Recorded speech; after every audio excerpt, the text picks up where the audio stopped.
दोस्तों आज हम आप सभी को नागेश्वर ज्योतिर्लिंग की कथा सुनाएंगे।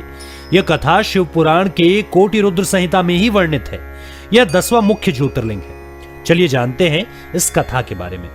कथा इस प्रकार है कि दारुका नामक राक्षसी अपने पति दारुक के साथ एक वन में रहा करती थी।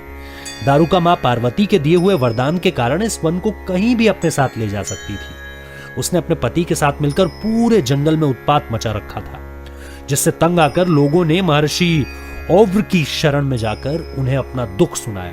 महर्षि औव्र ने और शरणागतियों की रक्षा के लिए राक्षसों को यह शाप दिया कि यदि यह राक्षस पृथ्वी लोक पर हिंसा करेंगे या यज्ञ का विध्वंस करेंगे तो उसी क्षण नष्ट हो जाएंगे। जब यह खबर देवलोक में बैठे देवताओं को मिली तो उन्होंने राक्षसों पर आक्रमण कर दिया। सभी राक्षस इस असमंजस में पड़ गए कि अगर वे पृथ्वी पर युद्ध करेंगे तो उसी क्षण नष्ट हो जाएंगे और अगर नहीं करेंगे तो युद्ध में परास्त हो जाएंगे। इस स्थिति में दारुका उस वन को उड़ाकर समुद्र के बीच ले गई। राक्षस लोग समुद्र के बीच निर्भय रूप से रहने लगे। एक बार मनुष्यों से भरी बहुत सी नावें उधर आ गई और राक्षसों ने सभी मनुष्यों को बंदी बना लिया। उसमें सुप्रिया नामक एक शिव भक्त भी था। उसने कारागार में रहकर भी भगवान शिव का पूजन नहीं छोड़ा, साथ ही अपने कई साथियों को भी शिव पूजन के लिए प्रेरित किया। इस प्रकार सुप्रिय और उसके साथी प्रतिदिन शिव पूजा करने लगे। जब दारुक राक्षस को इस कार्य का पता चला तो उसने सुप्रिय को धमकाया और उसे मारने के लिए दौड़ा। सुप्रिय ने भगवान शिव की प्रार्थना की।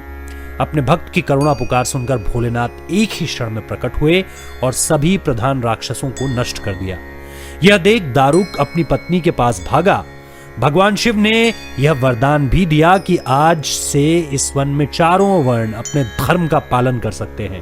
तमोगुणी राक्षसों का इसमें कोई स्थान नहीं है। भगवान शिव का यह वचन सुनकर दारुका अत्यंत भयभीत हो गई। शिवजी के क्रोध से बचने के लिए दारुका ने मां पार्वती की स्तुति की और उनसे यह वर मांगा कि मां मेरे वंश की रक्षा कीजिए। मां पार्वती ने उसे आश्वासन देते हुए भोलेनाथ से कहा, हे नाथ, आपका वचन सत्य है, परंतु यह राक्षस पत्नियां जिन पुत्रों को जन्म देंगी वे सब इस वन में रह सकते हैं, ऐसी मेरी इच्छा है। तब भगवान शिव जी ने कहा, तथास्तु, मैं अपने भक्तों का पालन करने के लिए प्रसन्नता पूर्वक इस वन में लिंग रूप में रहूंगा। इस प्रकार उस ज्योतिर्लिंग के रूप में भगवान शिव नागेश्वर कहलाए।